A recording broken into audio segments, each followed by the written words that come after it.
everyone, and welcome to your deep dive for today. We're going to be taking a look at some stuff that you sent over about some pretty intense flooding in Central Europe. Yeah. And we're going to see if we can connect the dots between that and some other things that are going on in the world, like, climate change, and see what's going on. So get ready for some aha moments.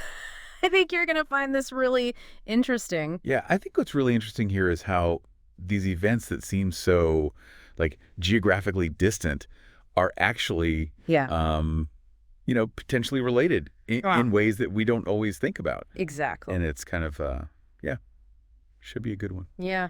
So let's start with the floods themselves. I mean, this was a massive disaster. Right. We're talking entire towns completely underwater, lives lost, thousands of people displaced from their homes. Yeah, I mean, the images are really striking. They are. And that Wikipedia article you sent, it really paints a picture of just how devastating this was. It does. I mean, imagine streets that you walk down every day suddenly turned into, like, raging rivers. I know, and those historic landmarks like that iron bridge in Poland just completely swallowed by the water. I know, it's crazy. And it's easy to get caught up in the spectacle of it all, but at the end of the day, this is about real people who've lost their lives, their homes, their livelihoods. Absolutely. The human cost is just, it's impossible to ignore. It is. The article mentioned 25 confirmed fatalities so far and 11 people still missing.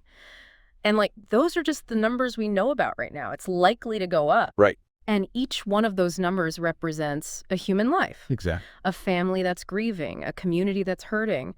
And it wasn't just one country. This thing hit multiple countries across Central Europe. Yeah, and each one with its own, like, set of challenges and stories. Exactly. Like, take Austria, for instance. Okay. They had to evacuate entire villages in the middle of the night because rivers like the Danube and the Camp were overflowing.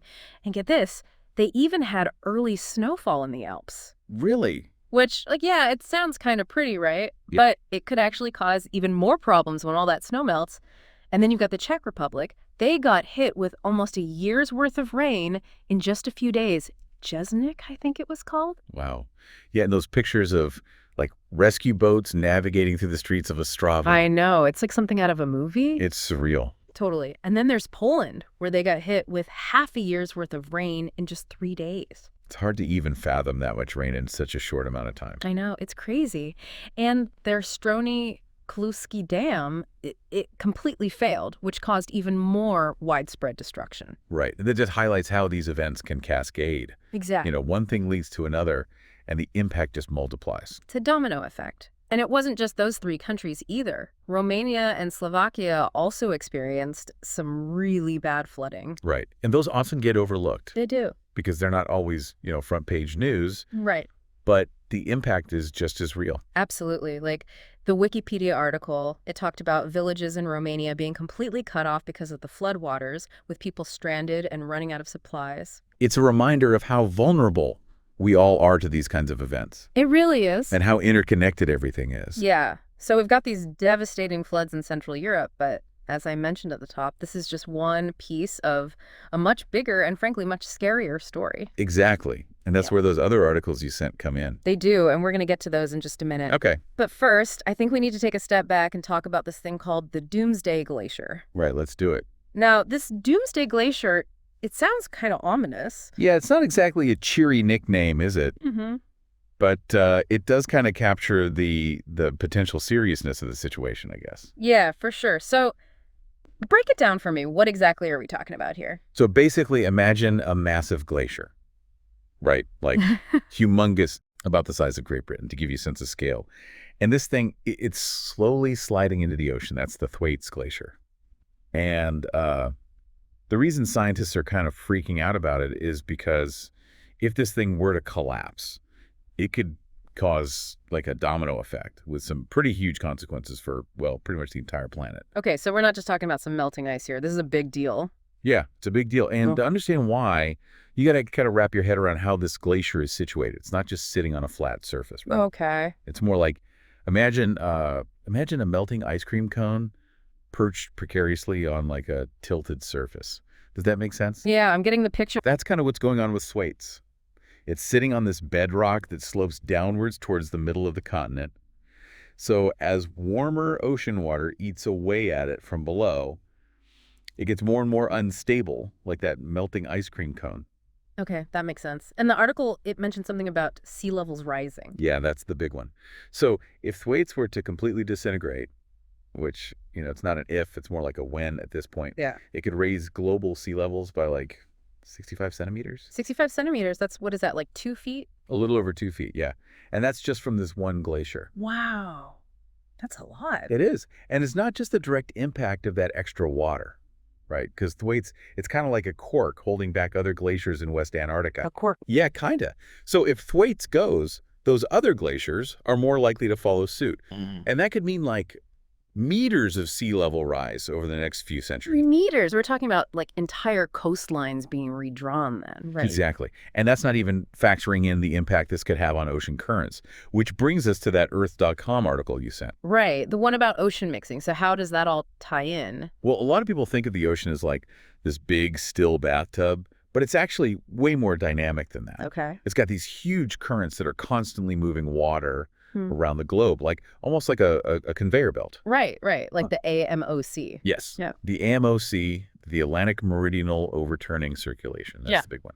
And it plays a huge role in regulating the Earth's climate. Like, it's what keeps Europe relatively warm for its latitude, for example. So what you're saying is that this melting glacier in Antarctica could actually mess with ocean currents that affect temperatures all the way over in Europe. Exactly. It's all interconnected. Yeah. Like a giant, complex web. And the more we learn about it, the more it seems like we're messing with that web in ways that we don't fully understand. That's the scary part, right? It really is. So we've gone from like flooded streets in Prague to a giant melting glacier in Antarctica. Wild, right? It is, but I'm starting to see how it all connects, and it makes that Earth.org article about planetary boundaries even more intense. Oh, for sure. That article's like a reality check. It's basically saying, hey, Earth's got these limits and we're hitting them. And not just in one area, but in like a bunch of different ways. Yeah, it mentioned something like 6 out of 9 planetary boundaries already being crossed. Yeah, 6.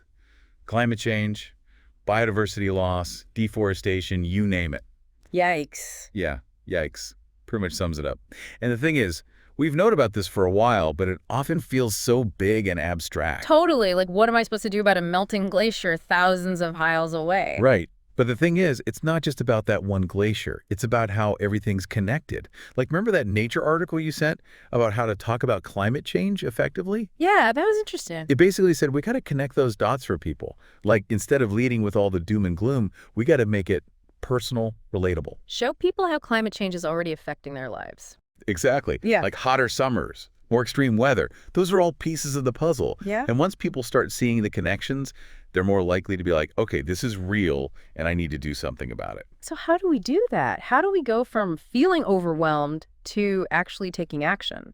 Well, the article talked about the power of individual choices, like the food we eat, how we get around, the energy we use. Those everyday decisions, they add up, especially when millions of people are making them. So it's about being mindful of our own impact, but also using our voices to demand bigger change, like supporting businesses that are trying to be more sustainable, contacting our elected officials, all of that. Exactly. It's about making it clear that this is a priority.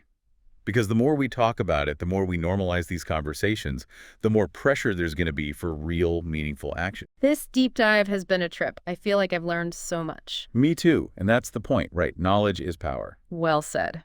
So, to everyone listening, thanks for joining us on this deep dive. And remember, even small actions can make a difference. Keep exploring, keep learning, and keep the conversation going. This has been The Deep Dive. We'll catch you next time.